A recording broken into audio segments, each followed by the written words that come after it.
Le Libéria se prépare à assurer sa propre sécurité pour la première fois depuis près d'une décennie. Dès vendredi, la mission de maintien de la paix de l'ONU passera la main à la police et à l'armée locale. Certains s'inquiètent de la capacité de la police libérienne à assurer cette tâche. Ebenezer Phillips habite la résidence Nézoé en banlieue de Monrovia, la capitale libérienne, depuis plus de 10 ans. Il explique qu'une grande partie des habitants ne fait pas confiance à la police pour les protéger.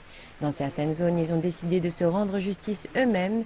Il a ainsi récemment assisté au lynchage d'un homme suspecté de cambriolage par une foule en colère.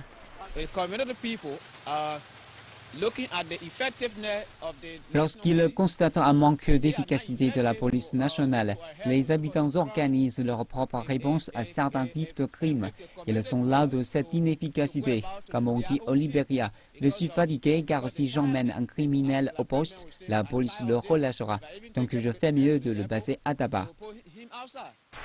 Le manque de confiance dans la police n'est pas confiné à cette zone.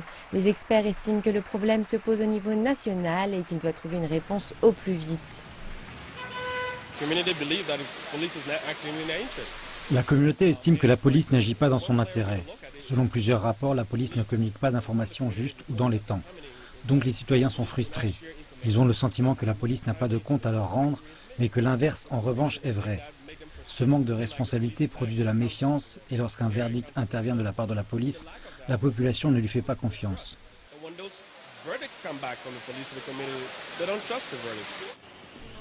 Cette association travaille à la construction d'une relation de confiance entre la population et la police en organisant des réunions telles que celle-ci.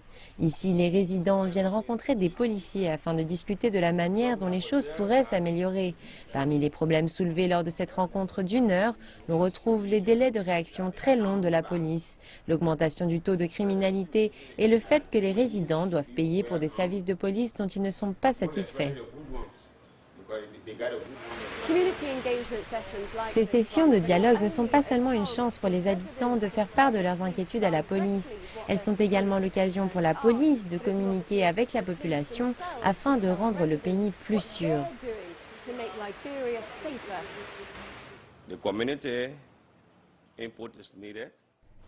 L'apport de la communauté est nécessaire, en particulier si la communauté est bien structurée. Cela aide en termes d'interlocuteurs. C'est pourquoi nous assistons à ces réunions comme c'est le cas aujourd'hui.